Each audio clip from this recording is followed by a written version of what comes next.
अच्छा बेटा, last class में हम लोगों ने एक्सरसाइज 9.5 जो है वो कर ली थी हमने ख़त्म। और आज हम शुरू करेंगे एक्सरसाइज 9.6। देखो बेटा, पैरेललोपाइप क्या चीज़ है?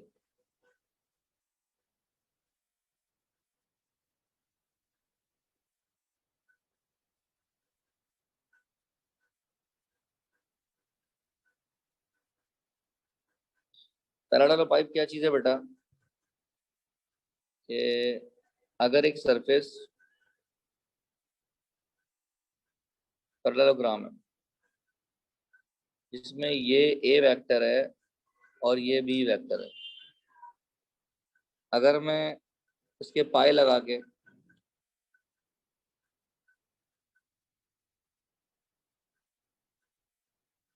इसको 3D बना दूं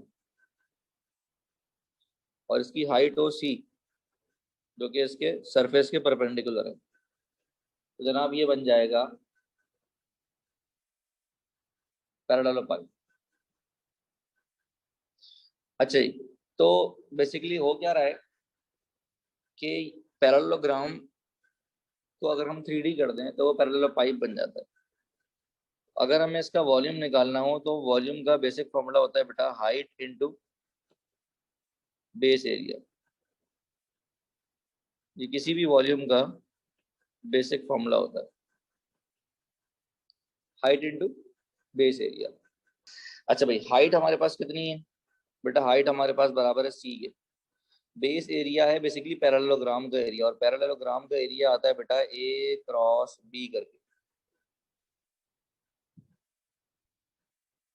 अगर मैं इसको इंटरचेंज करता हूं तो मुझे बाहर माइनस साइन लगाना पड़ता है। अगर मैं सी की जगह पर ए लिख दूं और ए की जगह पर सी लिख दूं तो मुझे माइनस साइन बाहर लगाना पड़ता है, क्योंकि क्रॉस प्रोडक्ट है। ए क्रॉस बी और बी क्रॉस ए दो अलग चीजें। तो जनाब अगर मैं दोबारा से इंटरचेंज करूंगा तो ये माइनस माइनस प्लस हो जाएगा। जो सी क्रॉस बी है वो लिखा जाएगा बी क्रॉस सी।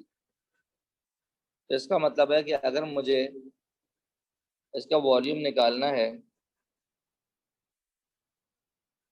तो मैं कैसे निकालूंगा? कि पहले मैं करूंगा बी क्रॉस सी, और जो आंसर आएगा उसको ए के साथ डॉट कर दूंगा।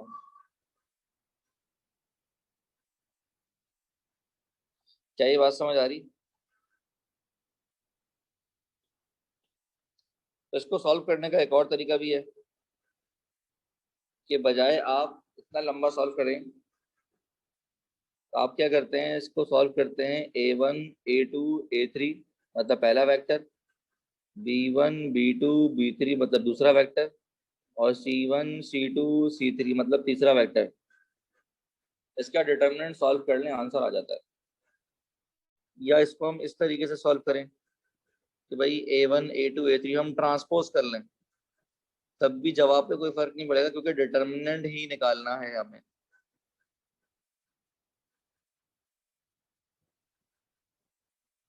और इसको हम शॉर्ट फॉर्म में ऐसे भी लिखते हैं बेटा, इसको हम कहते हैं स्केलर ट्रिपल प्रोडक्ट। इसको हम स्केलर ट्रिपल प्रोडक्ट क्यों कहते हैं? हम इसको स्केलर ट्रिपल प्रोडक्ट इसलिए कहते हैं, ट्रिपल प्रोडक्ट इसलिए कहते हैं क्योंकि तीन वेक्टर दें। जब हम वेक्टर का क्रॉस प्रोडक्ट करते हैं तो वेक्टर क्रॉस वेक्टर जो है वो आपके पास आंसर वेक्टर ही आता है।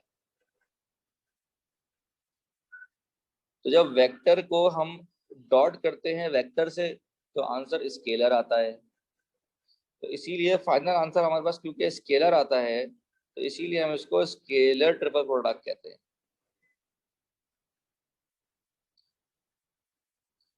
जनाब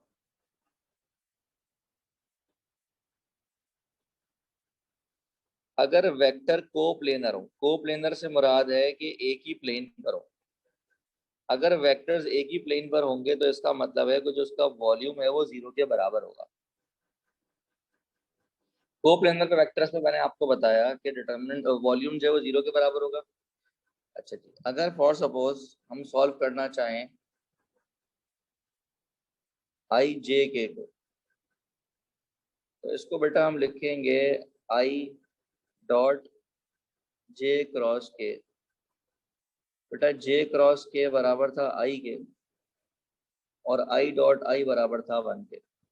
इसलिए याद रखें कि आई जे के जो है वो 1 के बराबर है।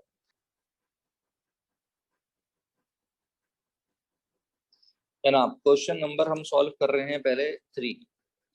बेटा क्वेश्चन नंबर 3 में हमें ए वेक्टर दिया हुआ है 2i माइनस 3j प्लस 4 के। बेटा बी वेक्टर दिया हुआ है i प्लस 2j माइनस के, और बेटा सी वेक्टर दिया हुआ है 3i माइनस j प्लस 2 के। वो कह रहा है कि इसका वॉल्यूम बताओ। तो बेटा वॉल्यूम बताने के लिए मैंने आप लोगों को फॉर्मूला बताया। ये फॉर्मूला होता है बेटा A1 A2 A3 B1 B2 B3 C1 C2 C3। इसका डिटर्मिनेंट निकालना होता है। तो जस्ट आप लोगों ने कुछ भी नहीं करना, इसका डिटर्मिनेंट निकालना है और वॉल्यूम आ जाएगा। अच्छा बेटा, अगर वॉल्यूम नेगेटिव आए तो परेशान ना होना। वॉल्यूम नेगेटिव का मतलब है कि छत आपकी बेस है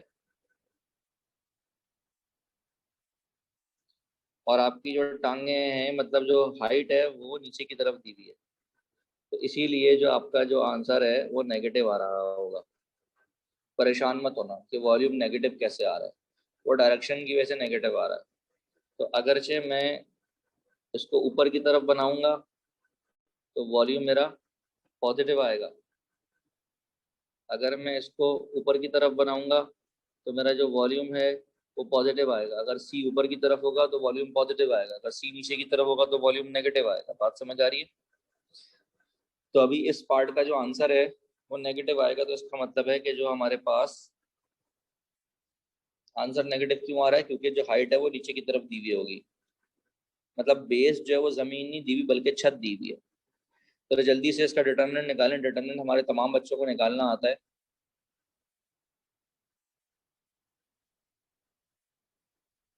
खुद सॉल्व करने की कोशिश करें, ये आप सबको आता है।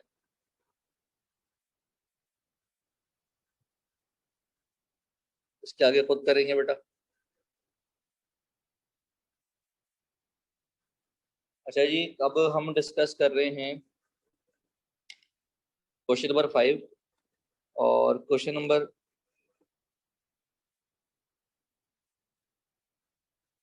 5 जो है हमारा, उसका पार्ट 1। हमने यहाँ पर सपोज कर लिया कि भाई वेक्टर 1 जो है जनाब, एक वेक्टर है u दिया हुआ है 2i माइनस जे प्लस के। दूसरा वेक्टर है v i plus 2j minus 3 के। और तीसरा वेक्टर है w 3i प्लस ए जे प्लस 5 के। तो कह रहे हैं वेक्टर्स आर कोप्लेनर। क्वेश्चन में कह रहे हैं कि वेक्टर्स जो हैं वो कोप्लेनर हैं। तो देखो बेटा, अगर वेक्टर्स कोप्लेनर हैं, तभी मैंने बताया था कि वॉल्यूम जो है वो 0 के बराबर होगा। तो वॉल्यूम का फॉर्मूला बेटा हम यूज करेंगे u1 u2 u3 v1 v2 v3 w1 w2 w3। और इसको हम इक्वेट करेंगे 0 से। तो अब हम डालेंगे इसकी वैल्यूज। तो ये जाएगा बेटा 2 - 1 1 1 2 -3 और 3a 5। इसका डिटर्मिनेंट हम बराबर रखेंगे 0 के। और डिटर्मिनेंट को 0 रखने के बाद अब यहाँ से हमारे पास जो आंसर आएगा वो ए की फॉर्म में आएगा। जब आंसर ए की फॉर्म में आएगा तो फिर हम ए की वैल्यू यहाँ से निकाल लेंगे। क्या ये बात समझ आ गई हमारे बच्चों को?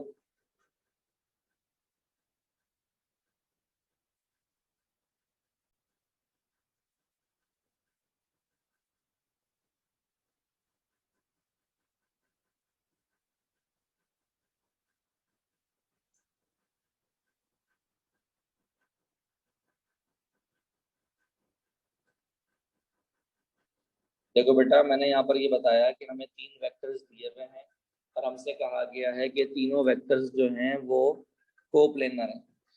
कोप्लेनर का मतलब होता है कि एक प्लेन है, जैसे दीवार समझ लें, और उसके ऊपर ये 3 वेक्टर्स एक साथ पड़े हुए। जब एक ही प्लेन पर हैं जब एक ही प्लेन पर हैं तो इनका वॉल्यूम नहीं होगा। वॉल्यूम होने के लिए ज़रूरी है कि इनकी हाइट होनी चाहिए। इनकी हाइट नहीं है। इनकी हाइट नहीं है। जब हाइट नहीं है तो वॉल्यूम 0 होगा। नो हाइट, इसका मतलब है वॉल्यूम 0 होगा। तो हमने डिटर्मिनेंट को 0 से इक्वेट कर दिया।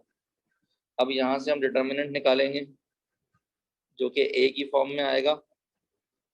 इक्वल टू 0 तो हमने किया वही है, तो वहां से हम ए की वैल्यू निकाल लेंगे। बात समझ आ गई?